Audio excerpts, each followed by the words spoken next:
सुखदेव जी महाराज ने अपना वरद हस्त्र राजा के शीश पर रखा और कहा, हे राजन, तुम्हारा प्रश्न उत्तम है। अंतकाल में वात पित्त और कफ से त्रिदोष होता है, जिससे मृत्यु कष्टप्रद होती है। मृत्यु भय हमेशा रखना चाहिए, क्योंकि यदि यह स्मरण रहेगा कि हमें मरना है और पाप का भुगतान करना पड़ेगा, तो हम पापों से, दुष्कर्मों से सावधान रहेंगे और यथाशक्ति बुरे कार्यों से बचते रहेंगे। जन्म मरण व्याधि के दुखों का बार बार स्मरण करते रहेंगे। वैराग्य उत्पन्न होता है, संसार आसार लगने लगता है, स्वजन प्रिय सब वृथा लगने लगते हैं। ऐसे तथा परमात्मा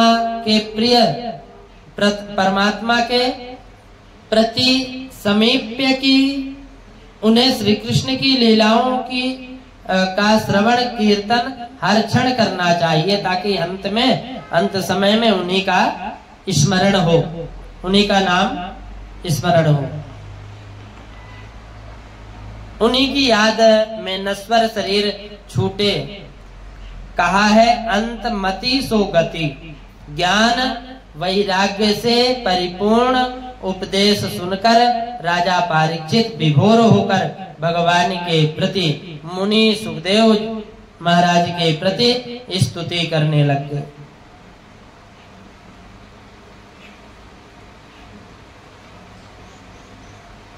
इस प्रकार गुरु वंदन करके सुखदेव जी के चरणों में साष्टांग प्रणाम किया।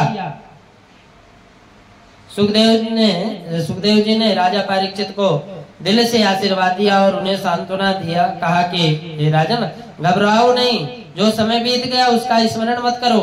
भविष्य का विचार कर चिंतन होना व्यर्थ है। अतः जिसका वर्तमान खुशहाल है उसका भविष्य भी अच्छा ही होगा। यदि भक्ति परमात्मा के दर्शन के लिए आतुर हो तो 7 दिन तो क्या, 7 मिनट में ही हरि दर्शन हो जाएंगे, तुम्हें तो आनंद मिल जाएगा। इसलिए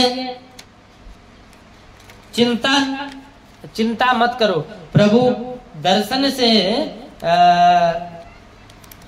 तुम्हें आनंद मिलेगा।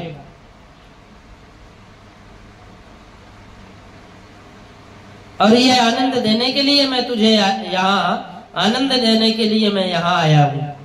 मैं एक क्षण में ही तुझे श्री कृष्ण के दर्शन करवा दूंगा। मुक्ति एक दिन में भी मिल सकती है, मरने के बाद नहीं। हमें जीवित रहते ही आसक्ति को छोड़ना है। जो अनासक्त भाव से रहता है वही जीवात्मा मुक्ति है। एक दिवस में 8 प्रहर होते हैं। यदि उनको ठीक ढंग से व्यवस्थित करके जीवन यापन किया जाए तो लोक परलोक दोनों सुधर जाते हैं। कैसे उनको व्यतीत करे? संतों ने कहा है कि 4 प्रहर धंधा करो और 2 प्रहर रहो सोए। 2 प्रहर हरि भजन करो तो मुक्ति सरलता होए। 12 घंटे गृहस्थ आश्रम चलाने के लिए खूब काम करो।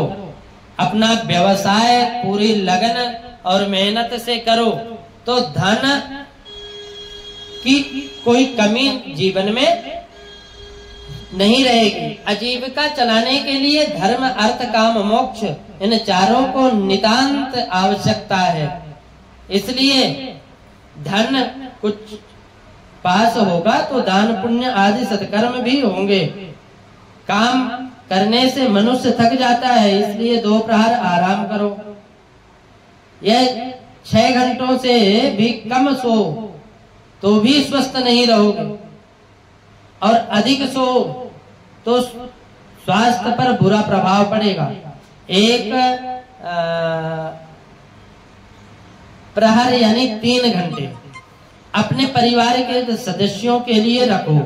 उनकी कोई समस्या है उनको सुनो और हास्य विनोद आदि से पूरा मनोरंजन करो। एक प्रहर उस परमात्मा को याद करो जिसने अपनी कृपा से हमें यह देव दुर्लभ मानव तन दिया है।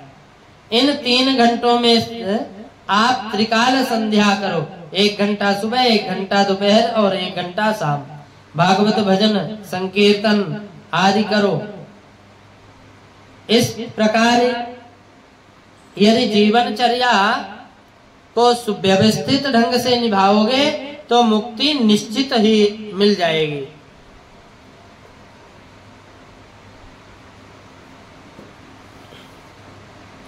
सुखदेव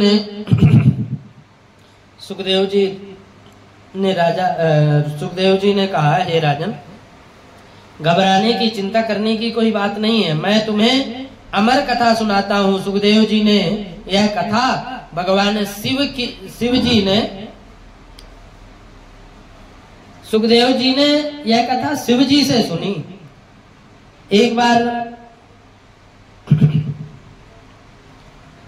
नारद जी कैलाश पर्वत पर गए और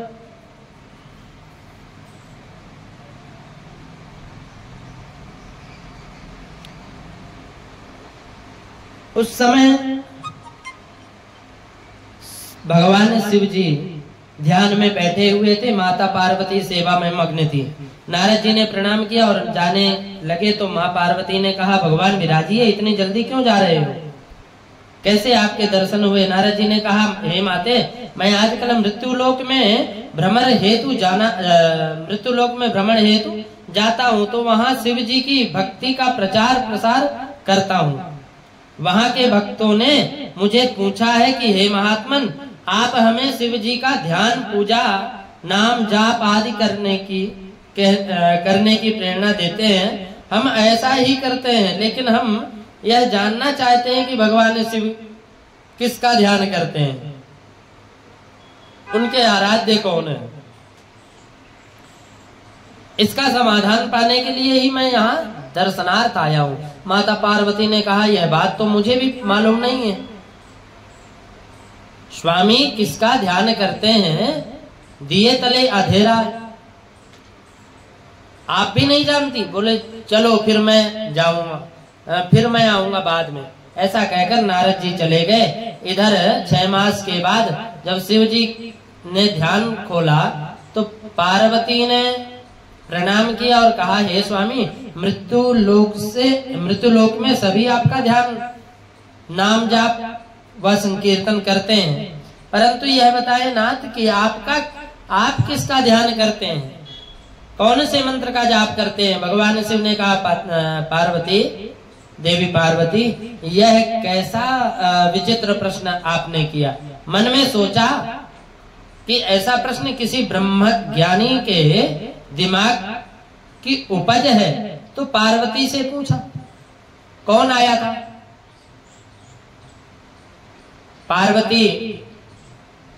माता पार्वती बोली कि देवर्षि नारद आए थे, आप ध्यान में बैठे हुए थे, महर्षि वापस आएंगे, इसलिए आप मुझे बता दीजिए, मैं नारद जी को बता दूंगी।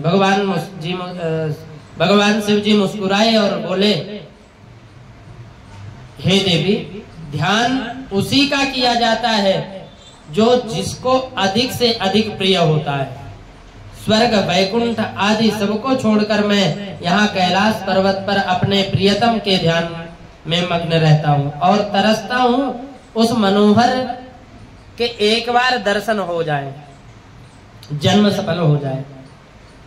एक को पाने के लिए मैंने सबको छोड़ दिया। मन में जिज्ञासा और तीव्र हो गई, कौन ऐसा भाग्यशाली जिसको भगवान शिव पाना चाहते हैं।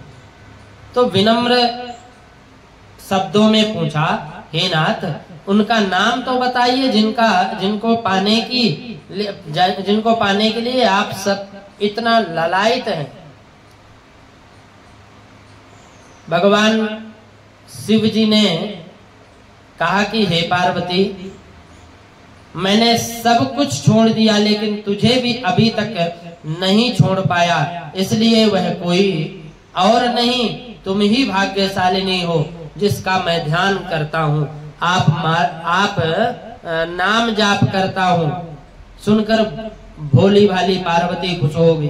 भगवान पुनः ध्यान मग्न हो गए। 6 मास पूर्ण हुए। नारद जी फिर आए और पूछा, हे माता मेरे प्रश्न का उत्तर दो, भगवान शिव किसका ध्यान करते हैं? माता पार्वती जी बोली कि भोलेपन से कह दिया। हे मुनि, शिव जी किसी और का नहीं मेरा ही ध्यान करते हैं।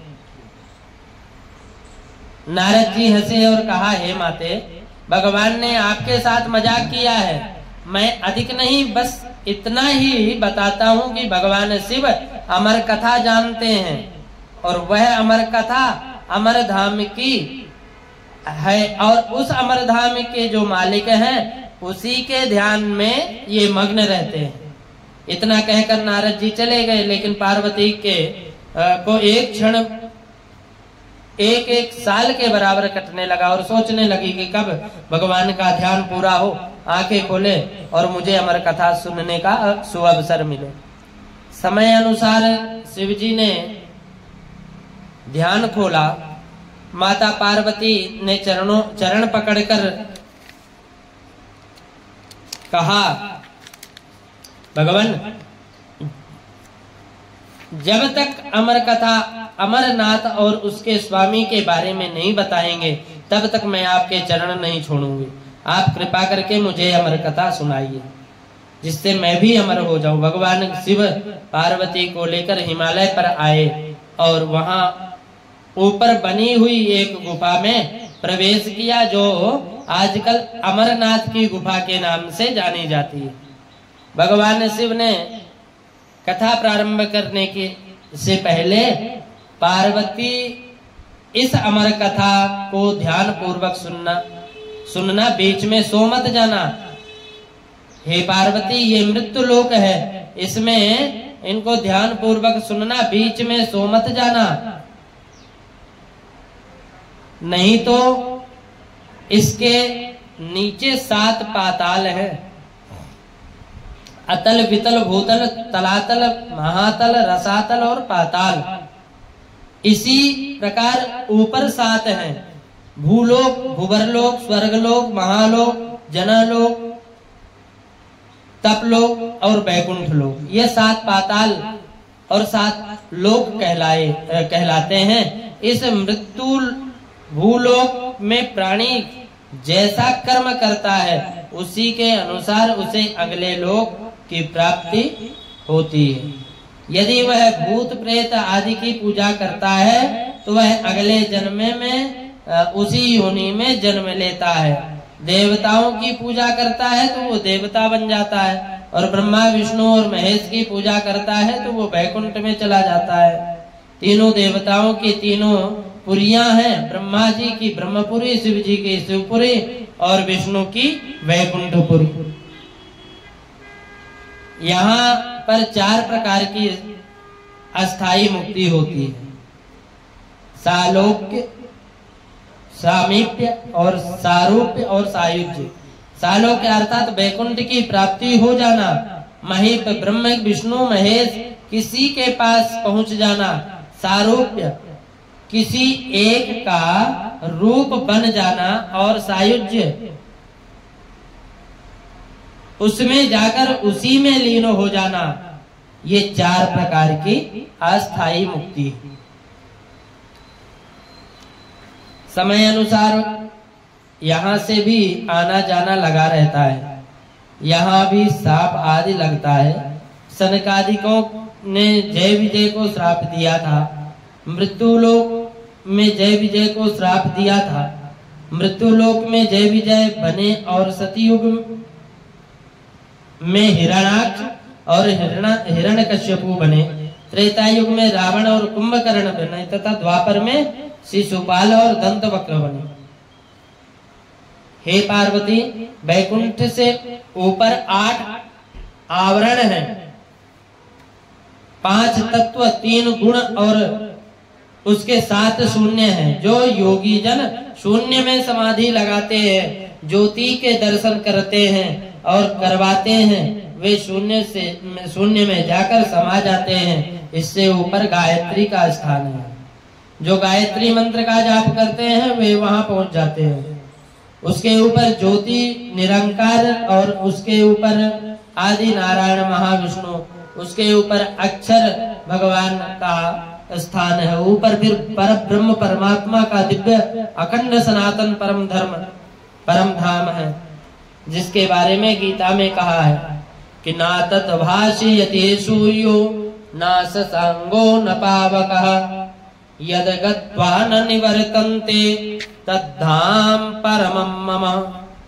जहाँ सूर्य चंद्रमा का प्रकाश नहीं होता, स्वयं प्रकाशित स्वरूप है, जहाँ प्रकाशित स्वयं है, जहाँ पहुंचकर इस जीवात्मा को फिर जन्म मृत्यु के चक्र से नहीं आना पड़ता, वह दिव्य अखंड सुखदेव मुनि सनातन परम धाम है। यहाँ तक जब कथा पहुंची तो पार्वती को नींद आ गई।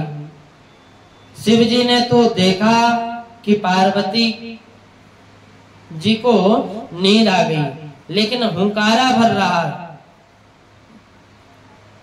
तो जरूर कोई ना कोई इस कथा को सुन रहा है। इधर उधर देखा, पता चला वैकुंठ से आगे की कथा इसी तोते सुख ने सुनी है।